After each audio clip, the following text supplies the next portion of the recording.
Good YouTube, Quinn Wade coming to y'all with that instant basketball analysis on Analysis Playground on YouTube, exclusively on air forever.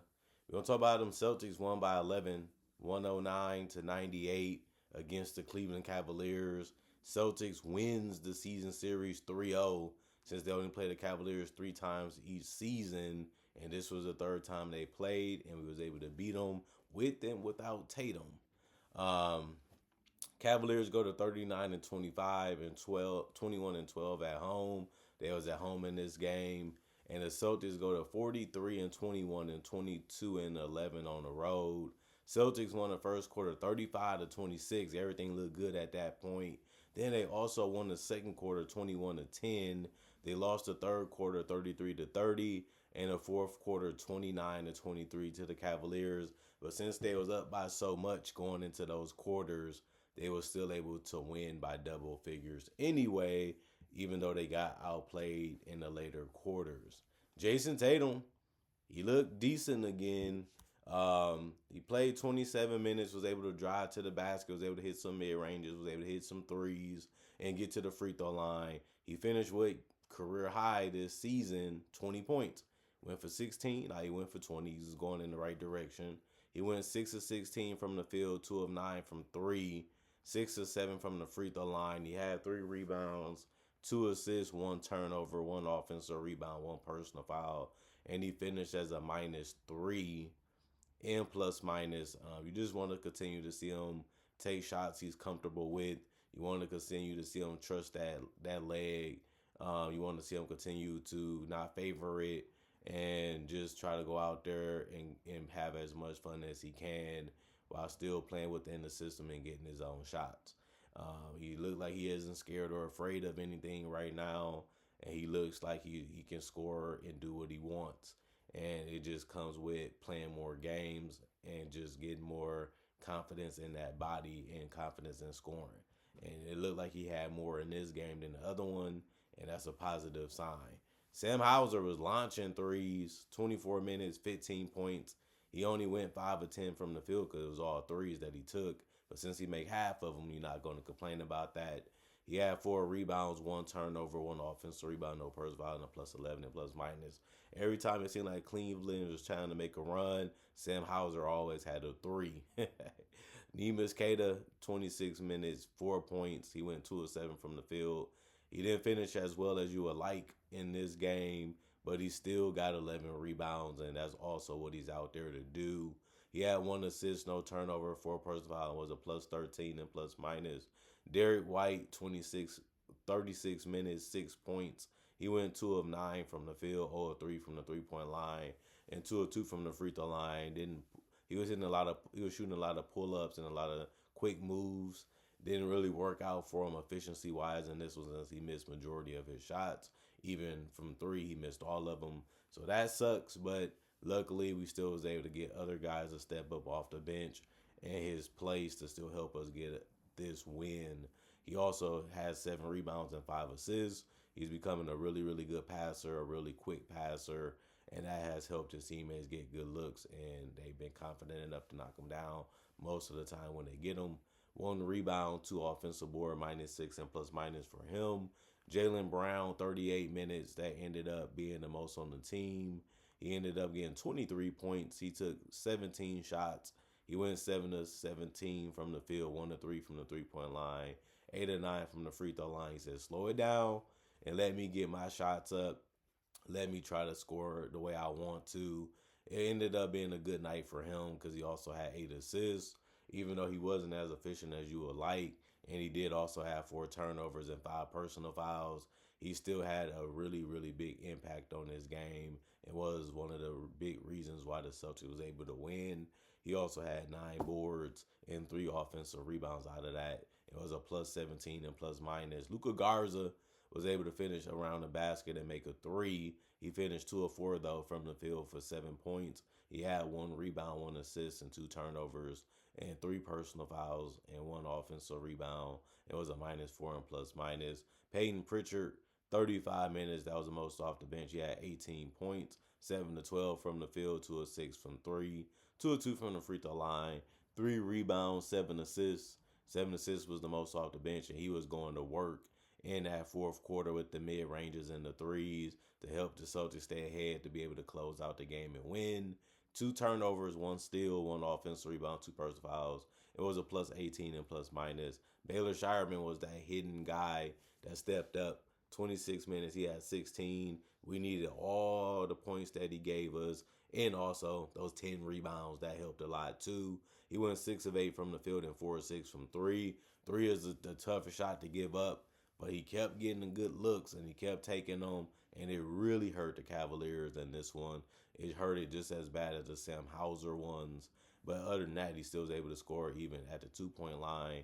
He had 1 steal, 2 offensive rebound, 1 personal foul. Was a plus 10 in plus minus. And Hugo Gonzalez, he missed his only shot. He still gave you 1 rebound, 1 assist. No turnovers, 2 personal fouls, minus 1 and plus minus. And some good competitive defense that can help you make things difficult on your opponent to be able to get the shot and the things that they want. Dean Wade was in the starting lineup. No Jared Allen in this one. 21 minutes, 7 points. He ended up going 3 of 5 from the field, 1 of 3 from the 3 point line. He had 3 rebounds, no turnover, and a steal. He almost fouled out in this one. That sucked because they needed him. But he was a plus 1 and plus minus, and he did it to himself. He didn't take a lot of shots in this one, but he made basically all of them almost. So I ain't going to be complaining that he got 7 points where other guys wanted shots more than him. Evan Mobley, he ended up leading the team in shot takes. He went 10 of 19 from the field. He had 24 points. He did a good job of mixing it up, finishing in the paint, hitting some perimeter shots, hitting some threes, and also playing some solid defense. 2 of 3 from the free throw line, 2 of 6 from 3, 31 minutes, 8 rebounds, 1 assist, 2 turnovers, and 3 blocks. The 3 blocks was the most on the team in this game and also the most in the game. He also had no personal fouls and was a minus 6 and plus minus. Hard to guard a team like the Celtics that's real physical and like to get to the basket and use Kada, and he didn't get any personal fouls. That's tough to do. James Harden was hitting shots every once in a while. He played 38 minutes. That ended up being the most on the team. He ended up having 19 points. He went 6 of 16 from the field, 3 of 8 from 3, 4 of 7 from the free throw line. He missed a lot of shots, even those free throws that he could have had made, but wasn't meant for him to do it. So we'll take it as a Celtics fan. 10 assists, that's a double-double. And he had no turnovers. That kind of helped him out a little bit too, since he wasn't as efficient. It was good that he can still find his teammates and also not cough up the ball at the same time, since he was already missing a lot of shots.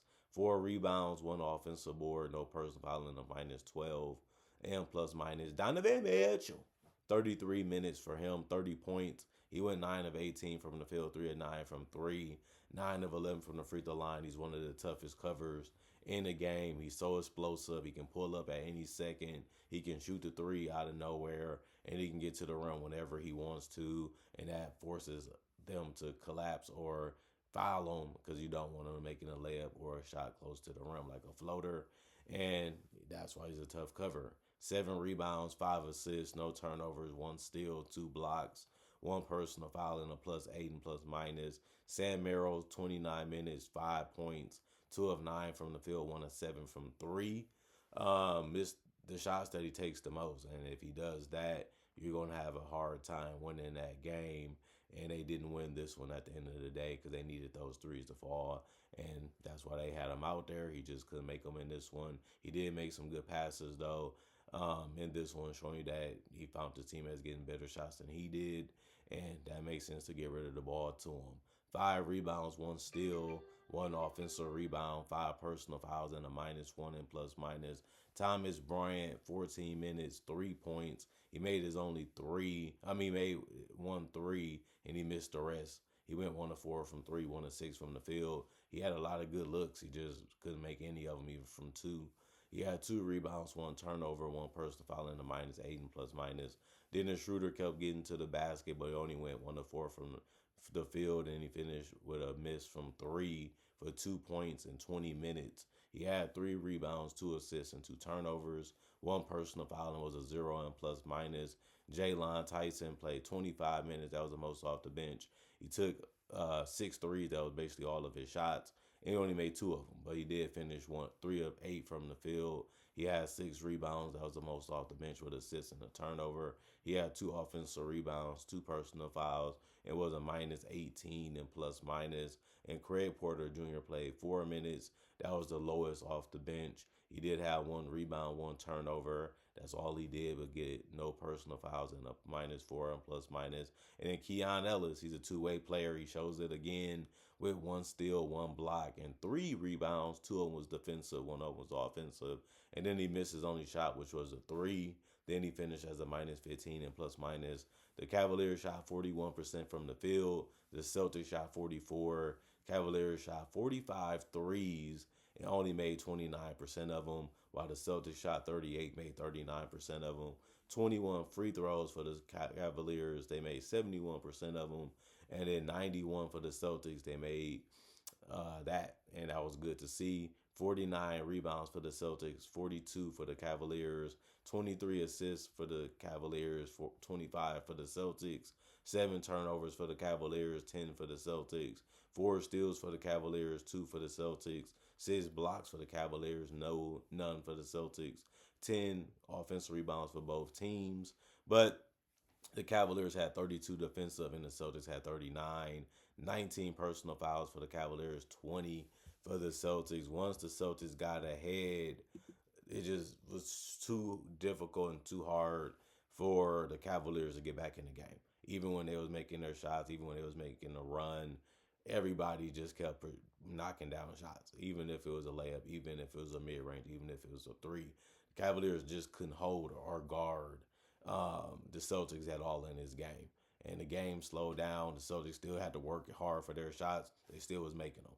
I mean, the Cavaliers, they got themselves a problem in this one, and they just couldn't solve it. You know what I mean? The Celtics just was making basically shots from everywhere. So, it can be that way where, you played a good game and you just feel that you could have played better.